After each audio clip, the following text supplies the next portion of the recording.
Mumbai metro 3च्या कारशेडचा मुद्दा आधीच वादात असताना आता सरकारने मेट्रो 7 साठी सुद्धा आरे कॉलनीतली जागा हस्तांतरित करण्याचे सरकारी आदेश काढलेले आहेत।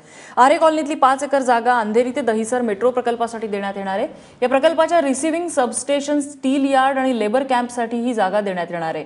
शिवाय या जागेवर मेट्रो भवन सुद्धा उभारलं जाईल।